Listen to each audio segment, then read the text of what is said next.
on the Titanic. We dined that last Sunday night in the Ritz restaurant. It was the last word in luxury, ease and gaiety. The tables gay with flowers, the women beautifully gowned, the men immaculate. The orchestra played brilliantly. Every luxury was provided. Plover's eggs, caviar, lobster, quail from Egypt, fruits from all over the world. The night was cold, clear, the sea like glass. But in a few short hours, every man in that room was dead, except Ismay, Carter, and Duff Gordon.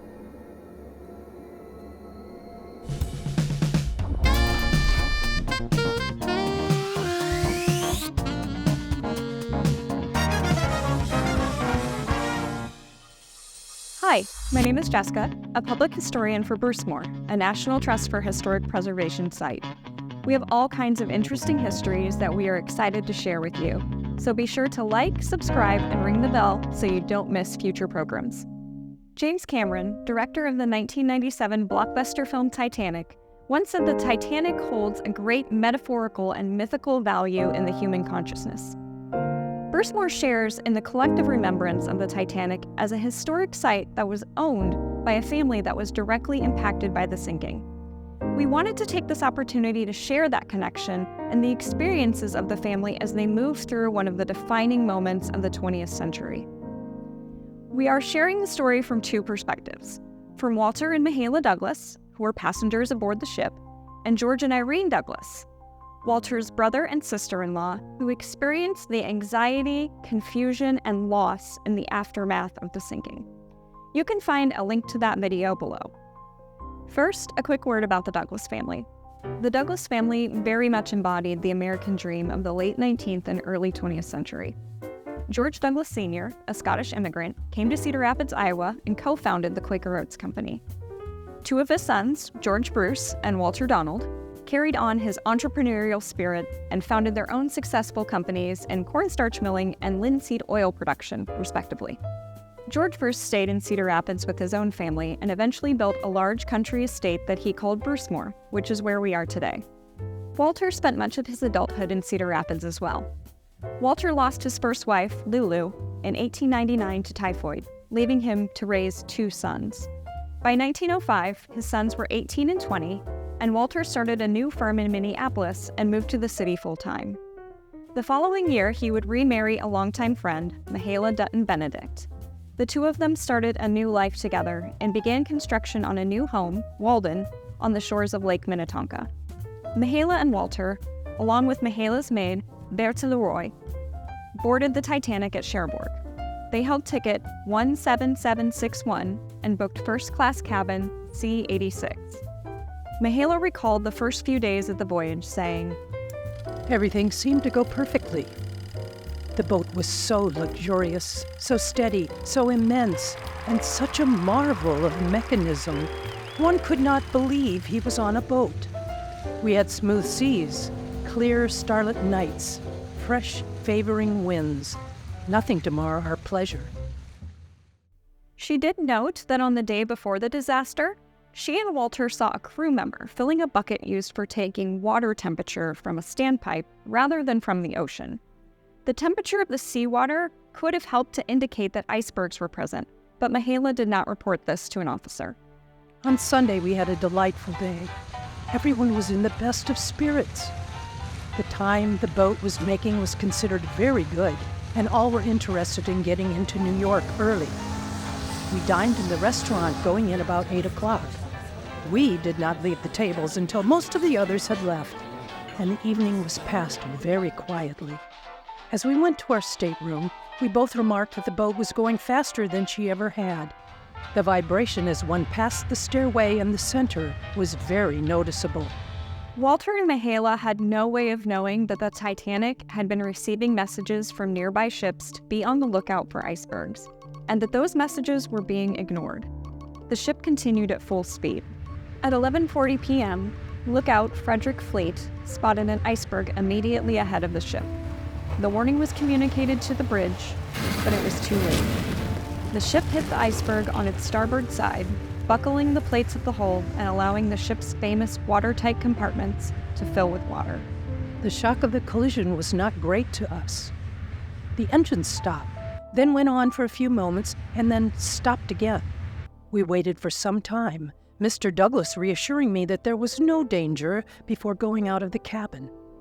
But later, Mr. Douglas went out to see what had happened, and I put on my heavy boots and fur coat to go up on deck later. I waited in the corridor to see or hear what I could. We received no orders. No one knocked at our door. We saw no officers or stewards. No one to give an order or answer our questions. As I waited for Mr. Douglas to return, I went back to speak to my maid. Now people commenced to appear with life preservers, and I heard from someone that the order had been given to put them on. I took 3 from our cabin, gave 1 to the maid, telling her to get off in the lifeboat when her turn came. Mr. Douglas met me as I was going up to find him and asked, jestingly, what I was doing with those life preservers. He did not think even then that the accident was serious. We both put them on, however, and went up on the boat deck. Mr. Douglas told me if I waited, we might both go together, and we stood waiting. We heard that the boat was in communication with 3 other boats by wireless. We watched the distress rockets sent off. They rose high in the air and burst. No one seemed excited. Finally, as we stood by a collapsible boat lying on the deck and an emergency boat swinging from the davits was being filled, it was decided I should go. I did not want to leave my husband. When they insisted, I said, Walter, you must come with me. I can't, he said. I must be a man. Then he bade me goodbye and said he hoped he would soon be with me again. I said, try to get off with Mr. Moore and Major Butt. They will surely make it. When I last saw him, he was turning to assist several women and children who were waiting to get into lifeboats. I was told afterwards that he assisted in lowering the last boatload of women into the sea. Mahala was an emergency lifeboat number 2, launched from the port side near the bridge. On board with her was 4th Officer Frank Boxall. The boat carried around 20 survivors, well under the boat's capacity of 40. In the chaos of the launch and the rescue, she did not realize that Bertha had made it onto the same boat as her.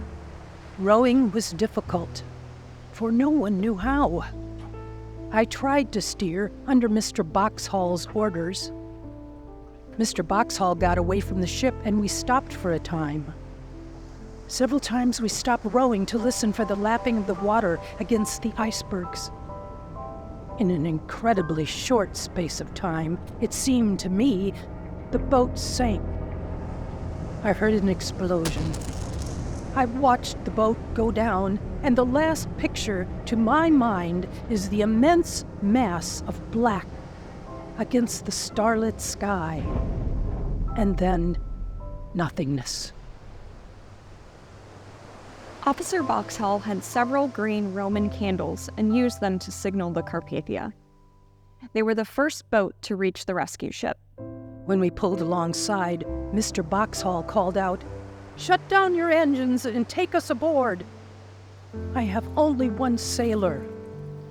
At this point, I called out, "The Titanic has gone down with everyone on board," and Mr. Boxhall told me to shut up. I did not take this as criticism.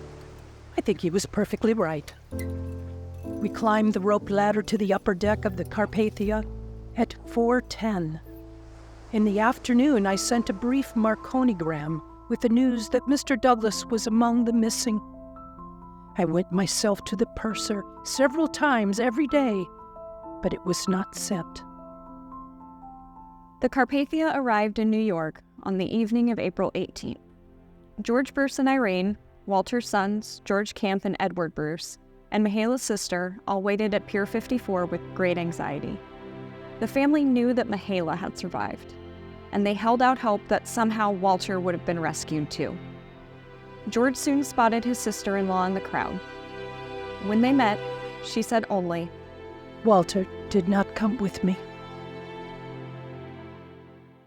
The family immediately left the pier after meeting Mahala.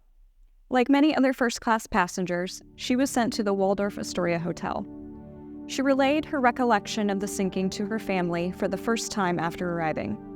Her brother-in-law, George Bruce, recalled that what she said was such an indictment of the Titanic officials, showing inefficiency, neglect, and absence of discipline, not to speak of the unworthiness of Managing Director Ismay, that I thought it proper to bring her statement to the attention of this Senate committee. Later that evening, she spoke with Senator William Alden Smith of Michigan, who chaired the congressional inquiry into the sinking. Her testimony about the improper taking of water temperature readings was so alarming to the senator that he mentioned it the following morning, April 19th, when the inquisition officially began. That day, Mahala gave her first official testimony to the committee, while George Bruce and Irene answered calls and telegrams from family and friends. The family all left together for Chicago that evening on the Pennsylvania Limited. Mahala arrived at Walden on April 22nd, accompanied there by her stepson George Camp and her sister, while the rest of the Douglas family returned home to Cedar Rapids. Mahala was nearly exhausted and did not want to speak to the press, only giving statements through George. She was said to have shown amazing resolve given all that she had been through, but she broke down once she reached Walden and saw Walter Donald Douglas II, her young grandson. Even though Mahala made it safely back to Walden, the uncertainty of Walter's fate most likely weighed heavily on her and the rest of the family. Popular understandings of death and mourning in the era placed emphasis on the care of the body after death. For most Americans, that meant a proper death included an embalmed body with entombment in a grave site for remembrance. But how could Mahala and the Douglas family give Walter a proper burial or get closure on his death when he died hundreds of miles away in the frigid waters of the North Atlantic? On April 17th, a cable ship called the Mackay Bennett was dispatched to the area of the sinking to retrieve bodies of Titanic victims. The ship was equipped with embalming supplies, coffins, and ice and specialized personnel to accomplish the harrowing task. The journey back to the site of the sinking was rough, and it took the ship several days to sail the 800 nautical miles. The work of recovery began the morning of April 20th. Walter was the 62nd body to be recovered at the site. He was found in his evening wear, and the many monogrammed items he carried allowed him to be easily identified. Most of the others who perished on the ship did not receive the same fate. Of the 1,517 victims, only 328 were recovered. That's only 1 in 5 passengers. And of those 328, 116 were buried at sea, mainly third-class passengers and crew members. Walter was one of only 190 bodies returned to shore. George Camp left for Halifax on April 23rd to await the arrival of the Mackay Bennett. It is unclear if he knew that his father's body would be aboard the ship or if he was just hopeful. With Walter being identified early in the Mackay Bennett's mission, by April 25th, the Cedar Rapids Gazette was able to report that his body was found and funeral plans were underway. The Mackay Bennett returned to Halifax on April 30th, and on May 1st, Irene Douglas reported to the Cedar Rapids Gazette that Walter had been fully identified and that his remains were in a good state of preservation. Mahala brought Walter home to Walden for a brief family service on the afternoon of May 4th. Then Walter and the family were taken on a specially commissioned train to Cedar Rapids, so Walter could go to his final resting place in the family mausoleum. Because of the wide publicity of the sinking and Walter's status within the community, 25 police officers were assigned to ensure the safety of the 1,000 people who reportedly attended. Both the Quaker Oats and the Douglas Starch Works plants were closed in his honor. The newspapers in both Minneapolis and Cedar Rapids praised his entrepreneurial spirit and his good works throughout his life, as well as the bravery that he showed during the sinking. This was perhaps one of the saddest chapters in the lives of the Douglas family, but this is not the end of Mahala's story. She did not let her grief consume the rest of her life. Her strong, willful personality and love of life carried her through. To learn more about Mahala's fascinating life, check out the link below. Thank you for joining us today. We hope you'll tune in again and explore the nooks and crannies of history.